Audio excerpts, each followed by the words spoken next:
accusations of extortion, falsifying police reports, fake timesheets. The sergeant who ran a multi-million-dollar drug enterprise. In the streets of Baltimore, crime had many faces, says the author of The Cop Who Became the Kingpin, The Rise and Fall of Baltimore Police Sergeant Wayne Jenkins.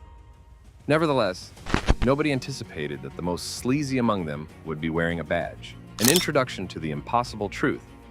Taking on the appearance of military heroes, they wore body armor, displayed insignia, and kicked in doors. They were members of the Gun Trace Task Force, a premier unit within the Baltimore Police Department that was ostensibly established to remove illegal firearms from circulation. Sergeant Wayne Jenkins, a man who many people considered a symbol of the war on crime, was in charge of this group of officers who had been awarded numerous accolades. On the other hand, Jenkins was not battling crime. Rather, he was the one who was orchestrating it. In a city that was already awash in corruption and anarchy, no one could have thought that some of the most heinous criminals were not hiding behind masks or lurking in alleyways. There was a uniform on them. They possessed radios. They made a solemn vow. Not only is this the tale of a corrupt law enforcement officer, it is the narrative of how a man turned the law into a weapon of avarice, and how a whole system permitted it to happen. This is the story. The Gun Trace Task Force. The Gun Trace Task Force was an elite force that was established to remove firearms and illegal substances from the streets of Baltimore. Wayne Jenkins was the star of this organization. However, behind the curtains of the headlines and the handshakes, he was a cartel boss who ran the streets. By the time Jenkins joined the Gun Trace Task Force GTTF in 2016, the unit had already established a reputation for employing aggressive strategies. However, while he was in charge of it, it evolved into something more sinister. A gang protected by the law and heavily armed. Most of the time, they did not have warrants and patrolled in unmarked automobiles. It was for no apparent reason that they broke down doors.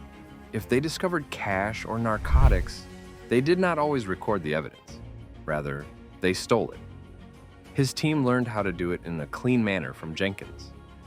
The money should be taken, a gun or a bag of narcotics should be planted, and the money should be split between the two of you. For the sole purpose of justifying searches, he even orchestrated phony vehicle chases. They targeted drug traffickers in some instances not to arrest them, but rather to rob them. When Jenkins finally got his hands on the drugs, he would then sell them back out on the street through his reliable connections in the criminal underworld. Not only was he stealing, but he was also recycling criminal activity. As a result, nobody questioned it, because the arrests appeared to be successful on paper, mainly due to the fact that Jenkins brought about results, and because the line between justice and survival was already too thin to see in Baltimore. The city was already in a state of this. This is the second part, the cover-up game. The words, Jenkins was smart. Indeed, he fabricated reports. Body cameras were turned off, lied and lied under oath in court. However, for a number of years, nobody questioned anything. It wasn't simply Jenkins's ability to orchestrate corruption that was his actual brilliance. It was also his ability to cover it up. Every lie was meticulously recorded in the medical records. Every illegal arrest was accompanied by a report that matched it. During his testimony in court, Jenkins displayed the self-assurance of an experienced actor. Attorneys for the defense who attempted to contradict his account of the events were prevented from doing so. The judges had faith in him since he was seen as a golden boy and a cop's cop. If they needed to plant a weapon on an unarmed subject, he gave his staff the instruction to carry BB guns with them everywhere they went. His actions included making up probable cause, asserting that a suspect had made a furtive movement, and making a solemn oath that everything was done by the law. While this was going on, Jenkins was building up tens of thousands of dollars in false overtime charges. He would count hours that he had never worked.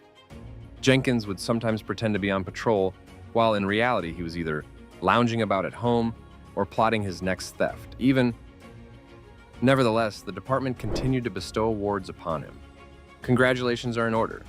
There are promotions, mostly due to the fact that nobody wanted to admit what he was doing, because results were placed higher on the priority list than truth.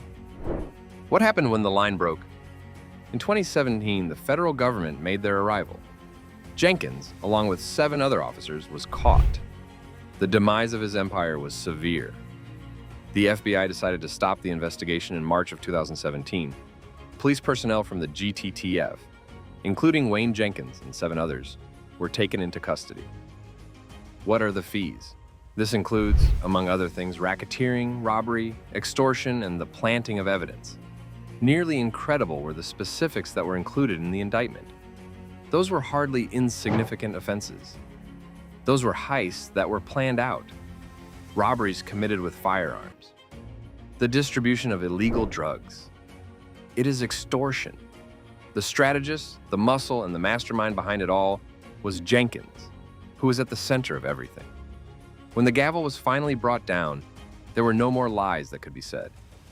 A sentence of 25 years in federal prison was handed down to him. The aftershock. How many other police were aware of this? Just how many innocent people are still being held in prison as a direct result of his lies? Despite Jenkins' involvement, the scandal continued. The Baltimore Police Department, as a whole, was subjected to the scrutiny of his criminal activities. A review was required for the hundreds of convictions that were connected to Jenkins and his team. Dozens of them were flipped over. Numerous civil lawsuits were filed. The trust that was previously in the police was destroyed. The gun trace task force was not an unexpected occurrence. It provided a glimpse into the potential outcomes that may occur when those individuals that we have faith in to maintain the law are granted unchecked authority and nobody pays too much attention to what they do with that power, a badge or a bandit. The phrase, Jenkins was not just a dirty cop. In his own words, he was a representation of what occurs when authority is not restrained and when allegiance is more powerful than justice. There is more to the story of Wayne Jenkins than just his fall from high esteem. This is a cautionary note. When there is a failure in monitoring, when corruption is rewarded, and when the truth is buried under a mound of sparkling arrest records, the border between law enforcement and criminals becomes dangerously thin. The man was a parent, is a husband, a veteran of the war. He is a hero to many. However, Wayne Jenkins was little more than a thief who wore a badge. There are no faces, without favoritism. Exactly the truth is.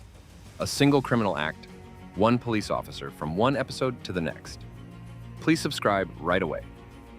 To put it another way, the following name on our list might be even worse.